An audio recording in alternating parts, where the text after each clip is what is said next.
ইসলামের সঠিক রাস্তা তাদের নসিবে জুড়বে না। আপনি সঠিক বললেও মানবেন না। আমি বলছি এটা হাদিসে আছে, ও মানবে না। তাদের ব্রেনটাকে এমন করে ওয়াশ করে দেওয়া হয়েছে। কি বললাম বুঝলেন? কিছু মানুষ আছে তারা তাদের অভ্যস্ত।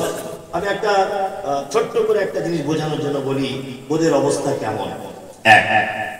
একটা লোক মেথর, সে পায়খানা পরিষ্কার করে প্রতিদিন, লোকের বাড়িতে বাড়িতে পায়খানা পরিষ্কার করে।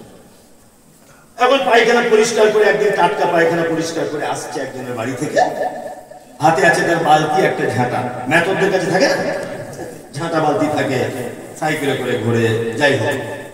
তা ও এসে এক জায়গাতে বসে আছে, মেথর বিশ্রাম নিচ্ছে, বালতি টেনে টেনে পরিষ্কার করতে হয়েছে, তো খুব পরিশ্রম হয়েছে। এখন একটা আতরওয়ালা পাড়ায় ফেরি করে আতর বিক্রি, ও ব্যাপার বুঝতে পারেনি, ও এসে ওই লোকটার পাশে বসেছে।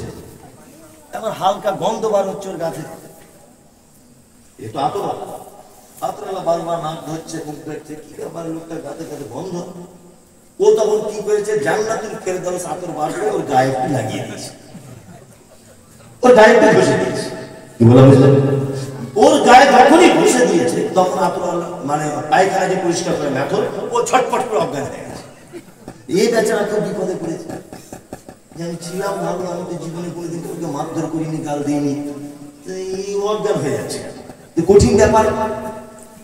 আর এই লোক আবার বুদ্ধি করে আতর টাতর ফেলে দিয়ে ওকে নিয়ে ফারাক্কা হাসপাতালে চলে গেছে বা মালদার হাসপাতালে গেছে, কালিয়াচক। এখন হাসপাতালে ডাক্তারবাবু জিজ্ঞেস করছে কি ব্যাপার, এই লোকটার কি অবস্থা, জ্ঞান হারিয়ে গেছে কেন? আতরওয়ালা তখন বলছে, ডাক্তারবাবু আমি তো মারধর করিনি, কিছু না, লোকটার এই ব্যাপার, ও পায়খানা পরিষ্কার করতো, গা দিয়ে গন্ধ বার হচ্ছিল বলে আমি একটু জান্নাতুল ফেরদাউস মেরে দিয়েছি ওর গায়ে, এই লোকটা অজ্ঞান হয়ে গেছে। ডাক্তার তো শিক্ষিত মানুষ, ও তখন ভাবছে ডাক্তারবাবু আচ্ছা আচ্ছা আচ্ছা তাই, আচ্ছা হ্যাঁ বলছে এক কাজ করুন, এর কিছুই হয়নি, একটা কাজ করলে ভালো হয়ে যাবে। বলছে কি? বলছে হাসপাতালে বাথরুম থেকে কাঁচা পায়খানা ওর নাকে ঘষে দেন, দেখবেন এক্ষুনি সুস্থ হয়ে যাবে।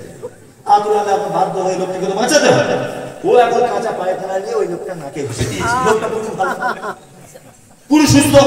আতরওয়ালা ব্যাপারটা হকচকিয়ে গিয়ে ডাক্তারবাবু বলছে, ডাক্তারবাবু আপনি কি করে বুঝলেন? তখন ডাক্তারবাবু বলছে, শোনো, যে লোকটা জন্ম থেকে মানুষের পায়খানার গন্ধ শুকে শুকে অভ্যস্ত, ওই লোকটাকে তুমি যদি টাটকা এখন জান্নাতুল ফেরদাউস দাও, কি সহ্য করতে পারবে? ও তো অজ্ঞান হয়ে যাবে। কিছু বলা বুঝলেন না? আমি যেটা বোঝাতে চাইছি, একটা লোক দীর্ঘদিন পাপ কাজ, বেদাত কাজ, হারাম কাজ মানে নিরন্ত বেহায়াপনায় লিপ্ত, তাকে আপনি সহজেই যদি একটা সহিহ হাদিসের কথা বলেন, ও মানতে পারবে? অজ্ঞান হয়ে যাবে, ও সাথে সাথে অজ্ঞান হয়ে যাবে। আর বাস্তব হচ্ছেও তাই হচ্ছে। বলছি ভাই বিড়িটা ছাড়ো, বলছে পায়খানা বন্ধ হয়ে যাবে, কি করবো? ওকে বলছি তুমি হারাম ছাড়ো, ও ছাড়তে চাইছে, অজ্ঞান হয়ে যাচ্ছে।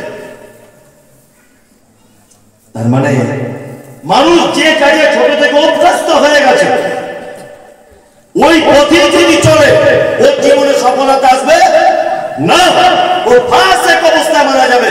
আল্লাহ সুবহানাহু ওয়া তাআলা বলেন, আল্লাহু লা ইয়াহদিল কওমাল ফাসিক। ফাসিকরা কোশ্চেন করে কোনদিন আমার পক্ষ থেকে সঠিক রাস্তা পেতে পারে না। আর একটা মানুষ যদি সঠিক রাস্তাটাই যদি না পেল, তাহলে তার জান্নাত দেওয়া যাবে? যাবে? ঘোরালেও যা, ফেরালেও যা, তাই না? ঘোরালেও যা, ফেরালেও যা। একটা কথা বলি, দাড়ি এটা তো কাটা সুন্নত নাকি? কি দাড়ি কোনটা সুন্নত? হারাম, হারাম। এটা তো সুন্নত শুধু নয়, কেউ তো আবার বলেছেন ফরজ, ফরজের সমপর্যায়, ওয়াজিব, বাধ্যতামূলক রাখতেই হবে। এখন আমরা এটা তো রাখতে পারি না, পারি বলুন? পারি না। আমাদের অনেক অবজেকশন, কেউ রাখবো না। আপনার হয়তো দাড়ি নেই, ভাবছে যে মৌলভী সাহেব আমার দিকে ফিরে বলছে, মানে আমাকে সাইজ করছে।